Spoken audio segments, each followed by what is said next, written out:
இது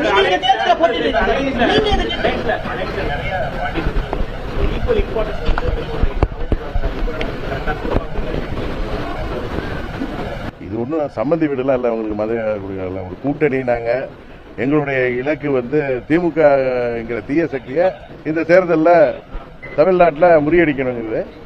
மீண்டும் மூன்றாவது முறையாக பாரத பிரதமராக திரு மோடி அவர்கள் வருவதன் மூலம் தமிழ்நாட்டிற்கு பல நல்ல திட்டங்களை பெற்றுத்தர முடியும் என்கிற நம்பிக்கையில் நாங்கள் அந்த கூட்டணி அமைச்சிருக்கோம்.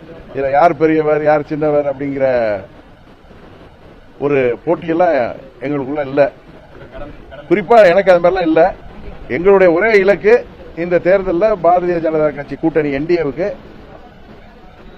ஒரு மாபெரும் வெற்றியை தமிழ்நாட்டில் பெற்றுத்தரணுங்கிறது தான் எங்களுடைய ஒரே குறிக்கோள். அதுக்காக நாங்கள் இணைஞ்சிருக்கிறோம். அதில் நாங்கள் நிச்சயம் உறுதியாக வெற்றி பெறுவோம்.